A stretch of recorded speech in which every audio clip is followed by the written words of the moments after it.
Kang Emil, rame Presiden ke-7, Presiden Joko Widodo memberikan dukungan terbuka untuk Anda, Kang Emil. Sampai ditekankan berulang kali tuh saya catat, saya Ridwan Kamil, saya Ridwan Kamil. Seberapa penting dukungan itu untuk Anda, Kang Emil? Mbak, kan menang Jakarta itu 50% plus 1, Mbak. Satu suara aja itu berharga. Jadi kalau ada dukungan dari siapapun, apalagi dari tokoh, apalagi tokohnya level nasional, apalagi tokohnya mantan presiden yang pasti punya fanbase, punya follower, itu harusnya menurut logika banyak akan dukungan dari votersnya itu kan juga luar biasa. Sehingga saya punya keyakinan, termasuk mungkin di Mas Pram juga, siapapun tokoh yang akhirnya mendukung, pasti di belakangnya itu terkandung potensi-potensi orang yang akan mengikuti nasihat dan endorse-nya kan, saya kira begitu. Nah kebetulan takdirnya ke kami dengan seterbuka itu ya alhamdulillah aja, itu aja. Sebelumnya kan juga Anda kan kerap kali menyebut dukungan Pak Prabowo ke pasangan Ridho begitu. Berkali-kali tuh Kang Anda menyebutnya Pak Prabowo bisa tenang kalau Ridho yang menang pilkada, lebih mudah merealisasi janji Jakarta jika sefrekuensi dengan pemerintah pusat.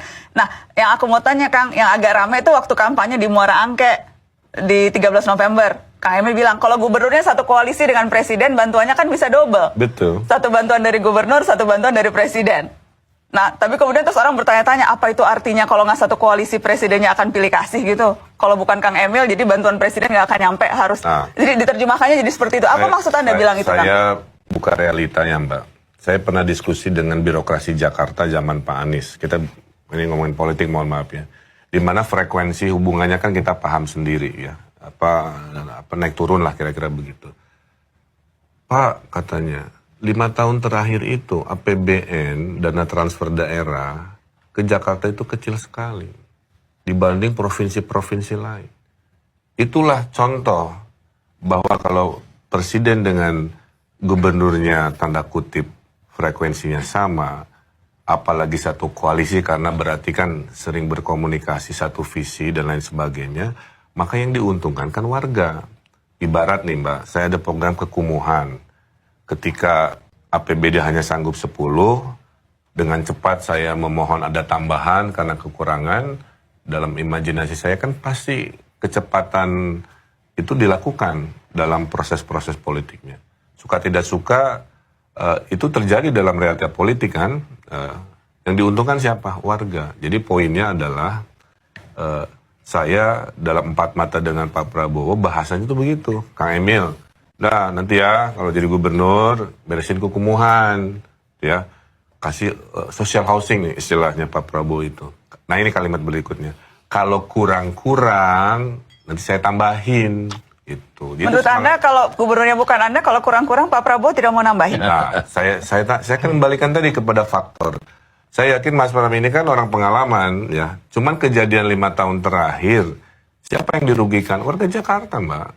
Makanya kalau Mas Pram yang terpilih, saya yakin Mas Pram pasti sefrekuensi kan, apalagi pengalaman serving presiden satu kabinet dengan Pak Prabowo. Tapi poin saya, ada ekstra kemudahan dalam koalisi itu menyebabkan percepatan itu dalam keyakinan saya akan lebih mudah ketika kami yang dicalonkan oleh Presiden Prabowo, kemudian ada permasalahan-permasalahan di Jakarta yang butuh ekstra, sesuai dengan kalimat Pak Prabowo sendiri kan, itu kan luar biasa. Berarti perubahan Jakarta bisa berlipat-lipat gitu. Bukan berarti. Saya mau minta tanggapan Mas Pram, bagaimana Mas Pram? Karena kalau seperti itu logikanya berarti yang gubernur yang nanti terpilih bukan satu koalisi tidak akan semudah itu mendapatkan bantuan pemerintah pusat.